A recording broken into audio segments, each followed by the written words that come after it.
ممدوح اور محبوب ڈاکٹر ذاکر نائک حافظہ اللہ تعالی، ڈاکٹر ذاکر نائک حافظہ اللہ تعالی اس دور میں اسلام کے جو مجددین ہیں ان میں سے ایک ہے، اس میں کوئی شک نہیں۔ جب میں ریپیٹ کر رہا تھا کوشچن، اللہ کی طرف سے الہام آیا، اللہ کی طرف سے الہام آیا۔ اور جس نے نبی کا نام لیے بغیر کشف اور الہام کے نام کے اوپر اللہ کے ساتھ اپنا تعلق قائم کیا، وہ بھی کافر ہے، وہ بھی کافر ہے۔ بالکل ہمارے نزدیک کوئی بھی شخص نبی علیہ السلام کے بعد یہ دعویٰ کرے کہ اس کے پاس کوئی غیبی خبر آتی ہے الہام یا کشف کے ذریعے، تو وہ دار اسلام سے خارج ہے، بالکل اس میں کوئی دوسری رائے نہیں ہے۔ جی او چاچو تیری چاچی گئی، میں کہتا ہوں مرزا اب کہنا ذاکر چاچو کو کہ تیری چاچی گئی۔ اس سے بہتر ہے کتے کی موت مر جاتے، یہ بکواس کرنے سے پہلے تم لوگوں کو موت آ جانی چاہیے تھی، بہتر تھا کتے کی موت مر جاتے۔ یعنی ڈاکٹر ذاکر نائک کو کتے کی موت مر جانا چاہیے، یہ مرزا کا فتویٰ ہے۔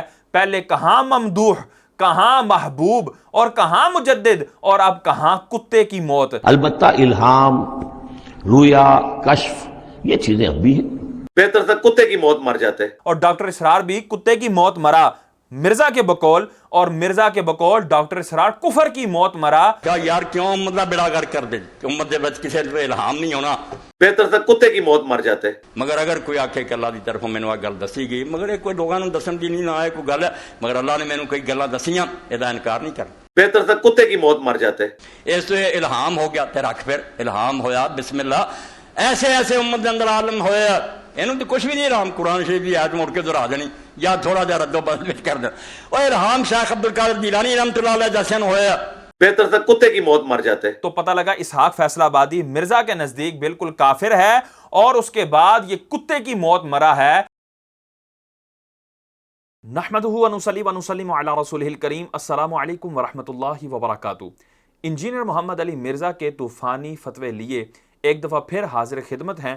انجینئر محمد علی مرزا آپ کو یہ کہتے ہوئے سنائی دے گا کہ ہم کسی کو کافر نہیں کہتے، ہم کسی کو دائرہ اسلام سے خارج نہیں کہتے۔ یہاں تک اس نے اس معاملے میں غلو کیا کہ جب جاوید احمد غامدی سے یہ پوچھا گیا تھا احمدی حضرات کے بارے میں آپ کی کیا رائے ہے، کیا وہ مسلمان ہیں، تو اس نے آگے سے کہا تھا یہ میرا نقطہ نظر، اور ذرا دل تھام کے سن لیجئے، وہ ہمیشہ سے یہ ہے کہ ہر وہ شخص جو اپنے آپ کو مسلمان کہتا ہے، مجھ کو کوئی حق نہیں ہے کہ میں اس کا انکار کروں۔ اس پر انجینئر محمد علی مرزا نے یہ کہا تھا، یہ غامدی صاحب کا موقع مجھے بڑا اچھا لگا ہے کہ وہ یہ کہتے ہیں کہ پیغمبر کے بعد کسی کا رائٹ نہیں ہے کہ کسی کو اسلام سے باہر نکالے جو شخص اپنے آپ کو مسلمان کلیم کر رہا ہے۔ کیوں کہ اس کی تعویل کی غلطی کیا جینون ہے یا منافقانہ ہے، یہ وحی کی تائید کے بغیر آپ بتا نہیں سکتے، تو آپ اس کے ظاہر کے اوپر ایکسیپٹ کریں۔ اور اس انداز سے لوگوں کے یہ ذہن میں بٹھاتا ہے کہ انجینئر محمد علی مرزا بہت ہی سافٹ ہیں ساروں کے حوالے سے، حالانکہ یہ بندہ گاہے بگاہے کس انداز سے مسلمانوں پر کفر و شرک کے فتوے لگاتا ہے، یہ ہم پہلے بھی اپنی کئی ویڈیوز میں بیان کر چکے ہیں۔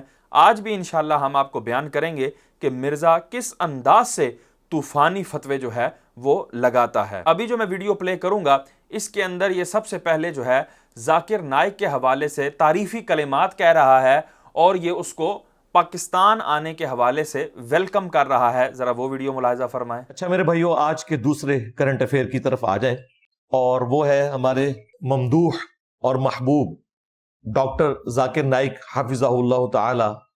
ڈاکٹر ذاکر نائک حافظہ اللہ تعالی اس دور میں اسلام کے جو مجددین ہیں ان میں سے ایک ہے، اس میں کوئی شک نہیں۔ اب یہاں پر دیکھیں کس انداز سے ذاکر نائک کی تعریف کر رہا ہے، اس کو ممدوح اور اپنا محبوب کہہ رہا ہے، اور پھر آگے چل کے اس نے اس کو اسلام کا مجدد بھی قرار دیا۔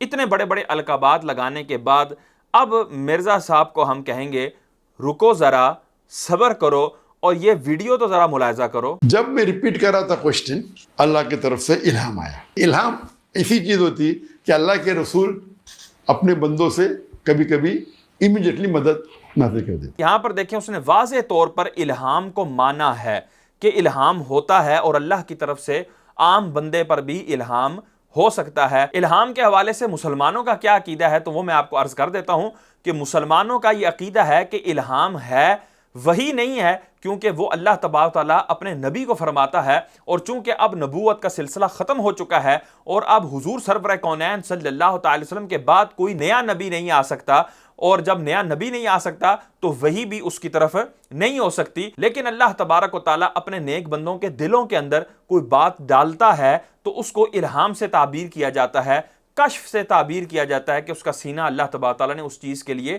کھول دیا. اور یہ تمام مکاتب فکر بھی اس چیز کو مانتے ہیں, جیسے کہ دیوبندی بھی مانتے ہیں, وہابی بھی مانتے ہیں اور شیعہ بھی مانتے ہیں کہ اللہ تبارک و تعالیٰ اپنے بندوں کی طرف الہام فرماتا ہے. اور قرآن و حدیث سے بھی اس بات کا ثبوت ہے, وہ انشاءاللہ ہم آخر میں دلائل پیش کریں گے. لیکن مرزا صاحب کا اب فتویٰ سنیں کہ وہ ذاکر نائک پر کس انداز سے فتویٰ لگاتے ہیں. جس شخص نے نبی نام کہہ کے اللہ کے ساتھ اپنا تعلق قائم کیا نبی علیہ السلام کے بعد, میرے نزدیک تو وہ بھی کافر ہے. اور جس نے نبی کا نام لیے بغیر کشف اور الہام کے نام کے اوپر اللہ کے ساتھ اپنا تعلق قائم کیا, وہ بھی کافر ہے, وہ بھی کافر ہے. میرے ہاں تو کوئی گنجائش ہی نہیں ہے کسی کے اس طرح کی. اب یہاں پر دیکھیں بالکل واضح دو ٹوک الفاظ میں مرزا نے یہ کہا کہ جو اللہ تبارک و تعالیٰ سے تعلق اس بنا پر مانے کہ میں نبی ہوں وہ بھی کافر ہے, یا وہ اس طور پر اپنا تعلق مانتا ہے کہ مجھے الہام ہوتا ہے یا مجھے کشف ہوتا ہے, تو وہ دونوں شخص بالکل کافر ہیں. یہ اس کی پرانی ویڈیو ہے, اب ایک اس کی نیو ویڈیو بھی سن لیں, اس میں بھی موقف سن لیں کہ کس انداز سے سخت گفتگو کر رہا ہے. بالکل ہمارے نزدیک کوئی بھی شخص نبی علیہ السلام کے بعد یہ دعویٰ کرے کہ اس کے پاس کوئی غیبی خبر آتی ہے الہام یا کشف کے ذریعے, تو وہ دار اسلام سے خارج ہے, تو وہ دار اسلام سے خارج ہے. بالکل اس میں کوئی دوسری رائے نہیں ہے جی. اب یہاں پر دیکھیں بالکل واضح الفاظ میں کہہ رہا ہے کہ جو شخص یہ کہے کہ جی مجھے غیبی خبر آئی ہے الہام اور کشف کے ذریعے, وہ بھی دائرہ اسلام سے خارج ہے. بالکل واضح یہ موقف ہے اس کا, اور اس کے اندر کوئی دوسری رائے نہیں ہے. لیکن رہا صوفیاء کا معاملہ, وہ تعویل کرتے ہیں. انہیں پتہ ہے کہ انہوں نے کتنا بڑا کام ڈالا ہے. وہ کہتے ہیں یہ کشف الہام اس شخص کے لیے حجت ہے, وہ اس کو لوگوں پہ نہیں پیش کر سکتا. اندر سے ان کو ضمیر ملامت کر رہا ہے کہ انہوں نے یہ ڈاکہ مارا ہے ختم نبوت کے اوپر. تو انہوں نے اپنے کتے کو حلال کرنے کے لیے کہا نہیں نہیں یہ تو ہمارے لیے ہے, تو خوشخبری کے طور پہ ہم اس کو دین کے طور پہ نہیں بتاتے, نہ کسی کا اس پہ چلنا کوئی واجبیت کسی کے اوپر ہو جاتی ہے. تو اتنا بڑا پنگا لے رہے کیوں ہو جب تمہیں خود کانفیڈنس نہیں ہے؟ اس سے بہتر ہے کتے کی موت مر جاتے ہیں یہ بکواس کرنے سے پہلے, امت کو اتنے بڑے عذاب میں ڈالنے سے پہلے کہ بعد میں غلام احمد قادیانی دجال جیسے لوگ جو ہے وہ تمہاری باتوں کا کی پلی لیں. تم لوگوں کو موت آ جانی چاہیے تھی, بہتر تھا کتے کی موت مر جاتے. اور یہاں پر اب آپ کو پتہ لگ گیا کہ انجینئر محمد علی مرزا نے جس کو اپنا ممدوح کہا تھا, جس کو اپنا محبوب کہا تھا اور اسلام کا مجدد کہا تھا ڈاکٹر ذاکر نائک کو, اس نے اس پر کفر کا فتویٰ بھی لگایا کہ جی وہ کافر ہو چکا ہے. کیوں؟ اس نے کہا کہ میں الہام کو مانتا ہوں, اس نے کہا مجھے اللہ تعالیٰ کی طرف سے الہام ہوا, اور یہ کہتا ہے جو یہ کہے کہ مجھے الہام ہوا وہ شخص کافر ہے. اس کے اندر کوئی دوسری رائے نہیں ہے, اور اس کو کتے کی موت مر جانا چاہیے. یعنی ڈاکٹر ذاکر نائک کو کتے کی موت مر جانا چاہیے. یہ مرزا کا فتویٰ ہے. پہلے کہاں ممدوح, کہاں محبوب اور کہاں مجدد, اور اب کہاں کتے کی موت. یہ ہے انجینئر محمد علی مرزا کا تفاوت, اور یہ ہے انجینئر محمد علی مرزا کے طوفانی فتوے. جب اس کو یہ بات پہنچی کہ ڈاکٹر ذاکر نائک نے جو ہے وہ الہام کا اقرار کیا ہوا ہے, اب دیکھیں وہ کس انداز سے گونگلوں سے مٹی جاڑ رہا ہے. ابھی اتنا بڑا بلنڈر ہو گیا ڈاکٹر ذاکر نائک سے نادر علی کی پوڈ کاسٹ میں. وہ بیسیکلی یہی لفظ بولنا چاہ رہے تھے شرح صدر, ان کے منہ سے الہام نکل گیا. اس کی وجہ سے سارے بریلوی میرے پیچھے پڑ گئے کہ انجینئر صاحب جو ہے نا ڈاکٹر ذاکر نائک کے اوپر کفر کا فتویٰ لگائیں. اب یہاں پر دیکھیں کہ یہ کہہ رہا ہے کہ ڈاکٹر ذاکر نائک جو ہے وہ شرح صدر کہنا چاہ رہے تھے, اور ان سے سلپ آف ٹنگ ہو گئی, سبقت لسانی کی وجہ سے انہوں نے الہام کہہ دیا. اب میں کہتا ہوں کہ مرزا ذرا وہ ویڈیو بغور سنو کہ وہ بندہ نہ صرف اپنے لیے الہام مان رہا ہے بلکہ نادر کے اس پوڈ کاسٹ کے اندر وہ یہ وضاحت دے رہا ہے. جب میں ریپیٹ کر رہا تھا کوشچن, اللہ کی طرف سے الہام آیا, وہی تو آتی نہیں, نبوت تو ختم ہو گئی, کوئی بول رہا تھا. لیکن الہام ایسی چیز ہوتی کہ اللہ کے رسول اپنے بندوں سے کبھی کبھی امیڈیٹلی مدد نازل کر دیتے. تو یہ کیسے سبقت لسانی ہوتی ہے کہ وہ بندہ اس کی وضاحت بھی کر رہا ہے اسی ویڈیو کے اندر, لیکن یہ بندہ گونگلوں سے مٹی جھاڑنے کے لیے اور اپنی تعریفات کو برقرار رکھنے کے لیے, کیونکہ یہ اس کو ممدوح بھی کہہ چکا تھا, اس کو محبوب بھی کہہ چکا تھا, اور اسلام کا مجدد بھی کہہ چکا تھا, بڑے بڑے تعریفات کے کلابے ملا چکا تھا. تو اب ان تعریفات کو برقرار رکھنے کے لیے یہ اب اس بات میں تعویل کر رہا ہے. اگر ہم کسی بزرگ کے حوالے سے کوئی بات کہیں کہ یار یہ انہوں نے بات نہیں کہی, یہ بات جو ہے ان کی طرف غلط منسوب ہے, حالانکہ وہ واقعی بات ان کی طرف غلط منسوب ہوتی ہے. یہ اس کے اوپر بھی جو ہے وہ معاذ اللہ طرح طرح کی گندی زبان استعمال کرتا ہے, اور ان بزرگوں کے اوپر بھی گندی زبان استعمال کرتا ہے, اور ان کو بھی معاذ اللہ کتنے گندے الفاظ سے کہتا ہے, او چاچو تیری چاچی گئی. میں کہتا ہوں مرزا اب کہنا ذاکر چاچو کو کہ تیری چاچی گئی. تیرا تو فتویٰ بالکل واضح دو ٹوک فتویٰ جو ہے وہ ذاکر نائک کے اوپر فٹ ہو رہا ہے. اب یہ تیرا تعویل کرنا اس کی بالکل گنجائش نہیں ہے. اور آگے ہم ذاکر نائک کی ایک وہ ویڈیو بھی چلائیں گے جس میں اس نے مرزا کے منہ پر مزید کالک تھوپتے ہوئے, مزید اس کے منہ پہ تماچا مارتے ہوئے اپنا وضاحتی پیغام بھی ریکارڈ کروایا ہے. لیکن ابھی اس گفتگو کو مزید سنتے ہیں. اس بیچارے سے الفاظ کا چناؤ غلط ہو گیا, وہ بیسیکلی شرح صدر کہنا چاہ رہا تھا, جو اس نے کہہ دیا کہ اللہ تعالیٰ نے میرے دل میں الہام کر دیا اس وقت جواب. اس طرح نہیں ہوتا بھائی, نہ اس طرح دین کے معاملات چلتے ہیں. اور وہ اگر میری فون پہ بات ہوئی ان سے یا کوئی ملاقات کے چانس بنے تو میں ان سے کہہ بھی دوں گا کہ یار اس کے اوپر آپ رجوع کریں, آپ نے کیا لفظ بولا ہے. تو میں کہتا ہوں مرزا شرح صدر کیا چیز ہے؟ کیا یہ اللہ کی طرف سے ہوتا ہے یا شیطان کی طرف سے ہوتا ہے؟ تو یقیناً بالیقین مرزا کہے گا یہ اللہ کی طرف سے ہوتا ہے. تو میں کہتا ہوں اچھا, اللہ کی طرف سے شرح صدر ہونا اور نبوت کی وحی آنا, اس میں کیا فرق ہے؟ اگر وہ یہ کہے گا کہ نبوت کا فرق ہے کہ ایک بندہ اگر نبی ہو اور اس کو شرح صدر ہو, اس کو الہام ہو یا اس کو وحی ہو, تو وہ نبوت کا خاصہ کہلائے گی, اور وہ ہستی جو ہے وہ نبی کہلائے گی کیونکہ اس کے پاس منصب نبوت ہے.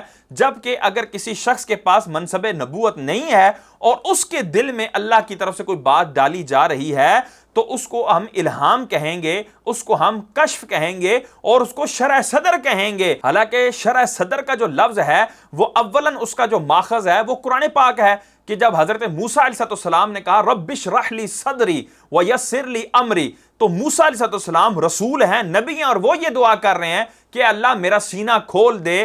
تو اگر شرح صدر مرزا کے نزدیک کفر نہیں ہے, اگر کوئی غیر نبی اپنے لیے مانے, تو الہام کیوں کر ہو سکتا ہے کہ الہام میں بھی تو اللہ تبارک تعالیٰ بات ڈال رہا ہے اور شرح صدر بھی اللہ تبارک تعالیٰ فرما رہا ہے. تو جب شرح صدر ختم نبوت پر ڈاکہ نہیں ہے, شرح صدر یہ کفر نہیں ہے, تو الہام کیوں کر کفر ہو سکتا ہے؟ الہام کیوں کر ختم نبوت پر ڈاکہ ہو سکتا ہے؟ تو وحی کے اندر اور شرح صدر کے اندر جو مرزا فرق کرے گا وہی فرق ہم الہام کے اندر اور وحی کے اندر کرتے ہیں. میں نے تقریر کیا تھا, ابھی پوڈ کاسٹ کیا تھا, تو پوڈ کاسٹ کے بعد میرے بیٹے نے بولا ابا آپ نے کیا کیا؟ کیا کہا میں نے؟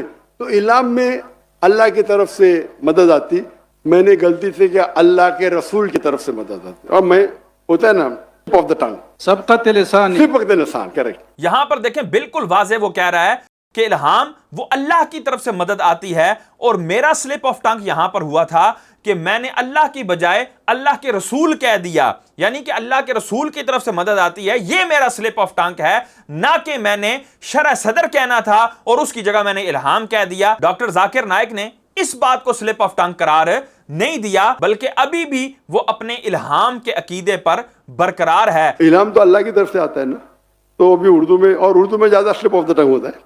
تو یہاں سے بالکل واضح ہو گیا کہ مرزا کے نزدیک ڈاکٹر ذاکر نائک جو ہے وہ کافر ہے, کیونکہ اس کا عقیدہ الہام کا ہے, اور ساتھ ہی ساتھ اس کو کتے کی موت بھی مر جانا چاہیے. اب یہی دو فتوے, کافر والا اور کتے کی موت والا, یہی دو فتوے مرزا کے بابا, مرزا کے روحانی والد اور مرزا کے استاد پر بھی لگیں گے, ڈاکٹر اسرار پر. وہ کس طرح سنیے ذرا. ایک ہے ہیومن نالج, ایکوائرڈ نالج, انسان جو علم حاصل کرتا ہے, اور ایک ریویلڈ نالج جو اسے دیا جاتا ہے, وہ وحی کے ذریعے سے آتا ہے, الہام کے ذریعے سے آتا ہے. جو وحی خفی عام لوگوں کو ہو جاتی ہے, الہام ہو جاتا ہے کچھ اور, وہ بھی کوئی دلیل نہیں ہے. تو یہاں پر ڈاکٹر اسرار الہام کو مان رہا ہے. اب اس سے آگے ڈاکٹر اسرار کی گفتگو سنیے گا کہ مرزا پہلے یہ کیا کہہ رہا تھا کہ جی صوفیاء نے یہ تعویلیں کی ہیں, لیکن رہا صوفیاء کا معاملہ, وہ تعویل کرتے ہیں, انہیں پتہ ہے کہ انہوں نے کتنا بڑا کام ڈالا ہے. وہ کہتے ہیں یہ کشف الہام اس شخص کے لیے حجت ہے, وہ اس کو لوگوں پہ نہیں پیش کر سکتا. تو انہوں نے اپنے کتے کو حلال کرنے کے لیے کہا نہیں نہیں یہ تو ہمارے لیے ہے, تو خوشخبری کے طور پہ ہم اس کو دین کے طور پہ نہیں بتاتے, نہ کسی کا اس پہ چلنا کوئی واجبیت کسی کے اوپر ہو جاتی ہے. تو اتنا بڑا پنگا لے رہے کیوں ہو جب تمہیں خود کانفیڈنس نہیں ہے؟ اس سے بہتر ہے کتے کی موت مر جاتے ہیں یہ بکواس کرنے سے پہلے. تم لوگوں کو موت آ جانی چاہیے تھی, بہتر تھا کتے کی موت مر جاتے. اس انداز سے اس نے یہ بات کی تھی. اب دیکھیں ڈاکٹر اسرار بھی وہی باتیں کر رہا ہے جس پر اس نے کتے کی موت مرنے کا فتویٰ لگایا تھا. البتہ الہام، رویا، کشف یہ چیزیں اب بھی ہیں، لیکن یہ حجت نہیں ہے دین میں. دین میں حجت قرآن اور سنت، باقی کوئی شے حجت نہیں ہے. ہاں کسی کا اپنا کشف جو ہے وہ ذاتی کشف، اس کا اگر وہ شریعت کے خلاف نہیں ہے، ذاتی الہام اگر شریعت کے خلاف نہیں ہے، ذاتی طور پر اس کے لیے حجت بن جائے گا، لیکن کسی کی دلیل نہیں ہے. میں مانوں یا نہ مانوں یہ میرا اختیار ہوگا. آپ کا کشف جو ہے میرے لیے دلیل نہیں ہے، میرا کشف آپ کے لیے دلیل نہیں ہے. تو یہ وہی تعویلات جو مرزا کہہ رہا تھا یہ صوفیاء نے تعویلات کی ہیں اور ان کو کتے کی موت مر جانا چاہیے، تو وہ ڈاکٹر اسرار پر کما حق کو یہ فتویٰ صادق آیا یا نہیں آیا؟ تمام سٹوڈنٹس بولیں جی بالکل آیا، اور ڈاکٹر اسرار بھی کتے کی موت مرا مرزا کے بقول، اور مرزا کے بقول ڈاکٹر اسرار کفر کی موت مرا. کیوں؟ کیونکہ اس کا عقیدہ تھا کہ الہام اب بھی ہے اور کشف اب بھی ہے. یہ بالکل اس کی ویڈیو سے واضح ہے. اب اس کا دوسرا بابا، دوسرا ممدوح، دوسرا محبوب، اور جو اس کا سب سے بڑا روحانی استاد ہے مولانا اسحاق فیصل آبادی، جس کو مرزا نے کہا ہے کہ یہ وقت کا حسین ہے، اور کیوں نہ آج ہم وقت کے حسین کو یاد کریں. پھر اس نے اسحاق فیصل آبادی کا ذکر کیا. وہ اسحاق فیصل آبادی کیا کہتا ہے الہام کے حوالے سے، وہ سنتے ہیں. شیخ اکبر محی الدین ابن عربی اور مجاز الثانی رحمۃ اللہ علیہ کہا یار کیوں مطلب بیڑا گرک کر دے، امت دے وچ کسے تے الہام نہیں ہونا، کسے تے کوئی وہی اپنا کرامت نہیں نازل ہونی، معجزہ، کسے نو رب نے غیب دی خبر نہیں دینی. یہ خیر امت دا بیڑا ادھروں بھی غرق نہ کرو. مگر اگر کوئی آکھے کہ اللہ دی طرفوں مینوں گل دسی گئی، مگر یہ کوئی لوگاں نوں دسن دی نہیں نہ آئے کوئی گل ہے، مگر اللہ نے مینوں کئی گلاں دسیاں، یہ انکار نہیں کرنا. صحیح بخاری مناقب اور حضرت عمر رضی اللہ عنہ دے فضائل، رسول کریم علیہ الصلوۃ والسلام فرماؤندے کہ تہاڈے تو پہلیاں امتاں جڑیاں سی انہاں دے اندر ہوندا رہا کہ نبی نہیں سی ہوندے. دیکھو جے نرا گل کرنا نبی بن جائے بھی انہاں دی بے وقوفی ہے کہ جدوں اللہ نے گل کیتی نبی احمق جے تسی انہاں نال نبی نہیں بندا. اس تو الہام ہو گیا تے رکھ پھر الہام ہویا بسم اللہ ایسے ایسے امت دے اندر عالم ہویا انہوں تو کچھ بھی نہیں الہام قرآن شریف کی آیت مڑ کے دہرا دینی یا تھوڑا جہا رد و بدل کر دینا. اور الہام شیخ عبد القادر جیلانی رحمۃ اللہ علیہ جیسے ہویا بلا سید ابو الحسن علی ندوی قادیانی کہ اس امت دے اندر ایسے اولیاء ہویا جنہاں دے الہاماں دے مقابلے کوئی قطرہ بھی نہیں، سینکڑے الہام اور وہ سچے نکلے. اس تو کلام اس امت ہو رہا اور ہوندا رہنا قیامت تک. اب یہاں پر دیکھیں بالکل واضح طور پر اسحاق فیصل آبادی نے یہ کہا کہ الہام جو ہے یہ قیامت تک جاری رہے گا، اور کیوں جو ہے وہ تم امت میں سے یہ خیر کا دروازہ بند کرنا چاہ رہے ہو. پھر اس نے یہاں تک بھی کہا کہ ان کے منہ پر سیاہی ملی گئی جنہوں نے یہ کہا تھا کہ نہیں جی تم یہ جو ہے الہام کے ذریعے جو ہے وہ نبوت کا دروازہ کھول رہے ہو، اور منصب نبوت اور ہے اور کمالات نبوت میں سے کسی کو حصہ ملنا یہ اور ہے. پھر اس نے اس کے اوپر دلائل دے کر الہام کو ثابت کیا، اور اس انداز سے جو ہے وہ مرزا کے منہ پر بھی سیاہی ملی، اور پھر اس کو بے وقوف بھی کہا اور احمق بھی کہا جو الہام کا انکار کرتا ہے. یہ بالکل اسحاق فیصل آبادی کا واضح بیان نیٹ کے اوپر موجود ہے. تو پتہ لگا اسحاق فیصل آبادی مرزا کے نزدیک بالکل کافر ہے، اور اس کے بعد یہ کتے کی موت مرا ہے. یہ ہے مرزا کے طوفانی فتوے جس کی زد سے اس کے اپنے بابے بھی بچ نہیں سکے، اپنے بزرگ بھی بچ نہیں سکے، اس کے روحانی والد بھی بچ نہیں سکے. اب ہم الہام کے دلائل کی طرف آتے ہیں کہ مسلمانوں کا کیا عقیدہ ہے الہام کے حوالے سے. تو اللہ تبارک و تعالیٰ سورہ شمس کی آیت نمبر 8 میں ارشاد فرماتا ہے فَأَلْهَمَهَا فُجُورَهَا وَتَقْوَاهَا، اور اللہ تبارک و تعالیٰ نے اس کے اندر اس کی بدکاری اور اس کی پرہیزگاری جو ہے وہ ڈال دی. تو یہاں پر الہم یلہم الہامن سے ہے فَأَلْهَمَهَا، تو اللہ تبارک و تعالیٰ نے الہام کیا. تو یہاں قرآن میں الہام کا ذکر ہے. اس کے بعد صحیح بخاری کی حدیث نمبر 3469 اور 3689 اور صحیح مسلم شریف کی 6204 اور جامع ترمذی کی 3693 نمبر حدیث پاک ہے. میں بخاری کا متن جو ہے وہ آپ کے سامنے پڑھ دیتا ہوں. عن ابی ہریرہ رضی اللہ تعالی عنہ عن النبی صلی اللہ تعالی علیہ وسلم قال انه قد كان فيما مضى قبلكم من الامم محدثون وانه ان كان في امتي هذه منهم فانه عمر بن الخطاب رضی اللہ تعالی عنہ. نبی کریم صلی اللہ علیہ وسلم نے فرمایا گزشتہ امتوں میں محدث یعنی جن کو الہام ہوا کرتا تھا ایسے افراد تھے کہ جن سے اللہ تبارک و تعالیٰ الہام کے ذریعے ان کے دلوں میں باتیں ڈالا کرتا تھا۔ اور آگے حضور نے فرمایا اگر میری امت میں کوئی محدث ہے یعنی ایسا شخص ہے کہ جس کو الہام ہو تو وہ عمر بن خطاب رضی اللہ تعالیٰ عنہ ہیں۔ تو بالکل اگر احادیث کو دیکھا جائے تو حضرت عمر فاروق اعظم رضی اللہ تعالیٰ عنہ نے کئی ایسی باتیں کی کہ جو اللہ تبارک تعالیٰ نے بعد میں وحی کے طور پر بھی نازل فرما دی، قرآن کی آیات کے طور پر بھی نازل فرما دی۔ تو وہ جو حضرت عمر فاروق اعظم نے باتیں کی تھی تو وہ الہام کے طور پر تھی کہ اللہ تبارک و تعالیٰ نے ان کے دل میں وہ باتیں ڈالی اور انہوں نے رسول کریم صلی اللہ علیہ وسلم کی بارگاہ میں مشورتاً وہ باتیں عرض کی۔ اور صحیح بخاری شریف کی ہی جو دوسری حدیث پاک 3689 اس کا متن میں آپ کے سامنے پڑھ دیتا ہوں کہ حضور سرور کونین صلی اللہ تعالی علیہ وسلم نے فرمایا لقد کان فی من کان قبلکم من بنی اسرائیل رجال یقلمون من غیر ان یکونوا انبیاء فان یکم من امتی منہم احد فعمر، یعنی حضور سرور کونین صلی اللہ علیہ وسلم نے فرمایا کہ بنی اسرائیل کے کچھ ایسے مرد تھے یکلمون جن سے کلام کیا جاتا تھا، حالانکہ وہ نبی نہیں تھے، تو پتہ لگا وہ وحی کے طور پر کلام نہیں تھا بلکہ الہام اور کشف کے طور پر وہ کلام تھا۔ صحیح مسلم شریف کی 6204 نمبر حدیث پاک میں کیا ہے اس کا متن سن لیں۔ حضرت عائشہ صدیقہ طیبہ طاہرہ رضی اللہ تعالی عنہا سے مروی ہے ان النبی صلی اللہ تعالی وسلم انہ کان یقول قد کان یکون فی الامم قبلکم محدثون فان یکن فی امتی منہم احد فان عمر بن الخطاب منہم۔ اب یہاں پر دیکھیں اس حدیث کے جو راوی ہیں وہ عبداللہ بن وہب ہیں۔ وہ عبداللہ بن وہب یہ روایت کر رہے ہیں مسلم شریف کی، وہی اس کا معنی بھی بیان کر رہے ہیں کہ محدثون کا مطلب کیا ہے، یعنی محدث کسے کہتے ہیں؟ وہ کہتے ہیں محدث کا مطلب ہے قال ابن وہب تفسیر محدثون ملہمون، یعنی محدثون سے مراد ملہمون ہیں وہ لوگ جن کو الہام کیا جاتا ہے۔ تو یہ واضح طور پر عبداللہ بن وہب نے مطلب بیان کر دیا، اور یہ قاعدہ ہے کہ جو راوی ہوتا ہے وہ اپنے مروی جو روایت ہوتی ہے اس کے بارے میں زیادہ جانتا ہے۔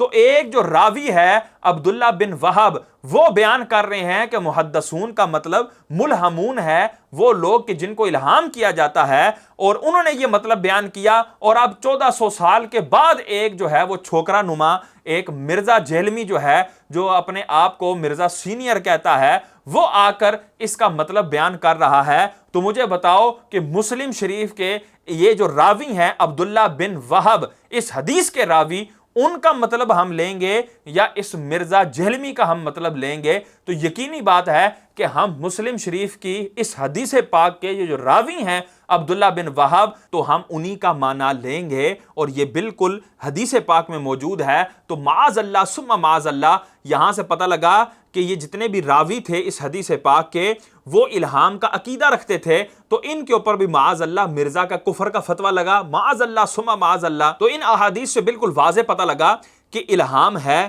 قرآن کی آیت سے بھی پتہ لگا، احادیث سے بھی پتہ لگا، اور یہ جو موقف ہے یہ بڑے بڑے آئمہ کا ہے، مجتہدین کا ہے، بلکہ تمام امت کا یہ موقف ہے کہ اللہ تبارک تعالیٰ الہام فرماتا ہے، کشف فرماتا ہے، اور یہ معاذ اللہ کوئی ختم نبوت پر ڈاکہ نہیں ہے، یہ ختم نبوت کے اینٹی کوئی چیز نہیں ہے معاذ اللہ۔ یہ ابن حجر عسقلانی فتح الباری شرح صحیح البخاری اس کی جلد 22 ہے اور صفحہ نمبر 416 کے اوپر آپ ارشاد فرماتے ہیں فَلَمْ مَنْ قَطَعَ الْوَحْيُ بِمَوْتِهِ وَقَعَ الْإِلْهَامُ لِمَنِ اخْتَصَّهُ اللَّهُ بِهِ للامن من اللبس فی ذالک وفی انکار وقوع ذالک مع کثرتہ و اشتہارہ مکابرۃ ممن انکرہ۔ حضور سرور کونین صلی اللہ علیہ وسلم کی زندگی کے اندر الہام کم ہوا کرتے تھے، اس کی وجہ یہ تھی تاکہ وحی اور الہام کے اندر جو ہے وہ التباس نہ ہو، وہ آپس میں ملے نہ۔ لیکن جو ہی حضور سرور کونین صلی اللہ علیہ وسلم دنیا سے پردہ فرما گئے تو پھر الہام کا سلسلہ جو ہے وہ بڑھ گیا، اور اللہ تبارک تعالیٰ جو اپنے خاص بندے جن کو اللہ تبارک تعالیٰ مختص فرماتا تھا ان کے اوپر الہام فرماتا تھا کہ ان کے دل میں بات ڈالتا تھا، ان کے اوپر کشف فرماتا تھا، ان کا شرح صدر فرما دیتا تھا۔ اور آپ فرماتے ہیں کہ الہام کے وقوع کے انکار میں باوجود اس کے کہ یہ کثرت سے ہے اور یہ مشہور ہے تو یہ بالکل ہٹ درمی ہے اس شخص کے لیے جو الہام کا انکار کرتا ہے۔ تو یہاں پر ابن حجر عسقلانی علیہ رحمہ نے ایسے شخص کو ہٹ درم قرار دیا، تو یہ انجینئر محمد علی مرزا پر بالکل یہ عبارت فٹ بیٹھتی ہے کہ وہ جو ہے الہام کا انکار کر کے وہ مکابرہ کر رہا ہے، وہ فقط جو ہے ہٹ درمی کا مظاہرہ کر رہا ہے، وہ کوئی علمی بات نہیں کر رہا، حالانکہ یہ الہام جو ہے وہ کثرت سے واقع ہوا ہے۔ اور یہ اسحاق فیصل آبادی نے بھی کہا تھا کہ دیکھو اتنے اتنے بڑے امت کے اندر اولیاء گزرے ہیں کہ جن کے اوپر سینکڑوں الہام ہوئے ہیں اور وہ سچے بھی ہوئے ہیں۔ اچھا، اس کے بعد ابن تیمیہ اس کا جو فتاوی ہے مجموع الفتاوی، اس کی جلد نمبر 11 ہے، صفحہ نمبر 65 کے اوپر کیا لکھتا ہے؟ فَإِنَّ سَيِّدَ الْمُحَدَّثِينَ وَالْمُخَاطَبِينَ الْمُلْهَمِينَ مِنْ هَذِهِ الْأُمَّةِ هُوَ عُمَرُ بْنُ الْخَطَّابِ رضی اللہ تعالی عنہ۔ یہاں پر ابن تیمیہ کہہ رہا ہے کہ جو محدثین ہیں اس کی تفسیر آگے کر رہا ہے، واو تفسیریہ لا کے المخاطبین الملہمین، یعنی محدثین وہی لفظ جو اللہ تبارک تعالیٰ کے پیارے محبوب صلی اللہ علیہ وسلم فرمایا نا کہ پچھلی امت میں محدثون ہوں گے، محدث ہوں گے، یعنی جن کے اوپر الہام کیا جاتا ہوگا، وہی لفظ یہاں پر ابن تیمیہ نے بھی ذکر کیا، اور آگے المخاطبین اور الملہمین سے اس کی تفسیر اور اس کی تعریف کر دی، یعنی وہ لوگ کہ جن سے خطاب کیا جائے گا، وہ لوگ کہ جن پر الہام کیا جائے گا اس امت میں، ان کا جو سردار ہے وہ حضرت عمر بن خطاب رضی اللہ تعالیٰ عنہ ہیں۔ یہ سب چیزیں بالکل واضح طور پر ثابت ہیں، اور یہ ابن تیمیہ بھی اس بات کو مان رہا ہے، اور مرزا اس کی بھی بڑی تعریفیں کرتا ہے۔ تو مرزا کے نزدیک ابن تیمیہ بھی جو ہے وہ کافر ہوا، اور ابن تیمیہ بھی جو ہے وہ کتے کی موت مرا، اور اس کا یہ فتویٰ جو ہے وہ تمام مسالک پر لگ رہا ہے، مسلمانوں پر تو لگ ہی رہا ہے، تمام مسالک کے اوپر بھی اس کا یہ فتویٰ لگ رہا ہے۔ تو اس انداز سے مرزا جو ہے وہ طوفانی فتوے دیتا ہے، اور ہمیں جو ہے وہ تانے دیتا ہے کہ اعلیٰ حضرت جو ہے وہ طوفانی فتوے دیا کرتے تھے، اعلیٰ حضرت جو ہے وہ بیجا فتوے دیا کرتے تھے۔ معاذ اللہ اس انداز سے اعلیٰ حضرت پہ ٹونٹ کرتا ہے، حالانکہ اپنی کئی ویڈیوز میں یہ گاہے بگائے اعلیٰ حضرت کے فتاویٰ کو مان چکا ہے کہ اعلیٰ حضرت نے یہ فتویٰ لگایا ہے تو بالکل ٹھیک لگایا ہے۔ نبی اسلام کے لیے ڈائریکٹ ایشلی تھانوی نے علم غیب کے لیے حفظ الامان میں کہا تھا، حفظ الایمان کتاب چھوٹی سی کتابچی ہے، کہ رسول اللہ صلی اللہ علیہ وسلم کو بھی علم غیب ہے، اور یہ کوئی رسول اللہ کی تخصیص نہیں ہے، بلکہ یہ علم الغیب ہر پاگل، مجنون اور جانور کو بھی حاصل ہے، کہ اس کی بھی چھٹی حصے اس کو آنے والے معاملات کا پتہ چل جاتا ہے۔ رسول اللہ کے علم الغیب جو وحی کی تائید کے ساتھ تھا اسے تشبیہ دی، اسی لیے اسامہ الارمین میں احمد بریلوی نے اشری تھانوی پہ کفر کا فتویٰ لگایا، بالکل ٹھیک لگایا، بالکل ٹھیک لگایا۔ اعلیٰ حضرت کے فتووں کو تو مان لیا، میں کہتا ہوں مرزا اب اپنے فتووں کو ذرا دیکھو، اور اپنے فتووں کو تو دنیا کو منواؤ۔ اللہ تبارک تعالیٰ سے دعا ہے اللہ تبارک تعالیٰ ہمیں اس بندے کی دجل فریبیوں سے بچنے کی توفیق عطا فرمائے، آمین، بجاہ النبی الامین صلی اللہ تعالی علیہ وسلم۔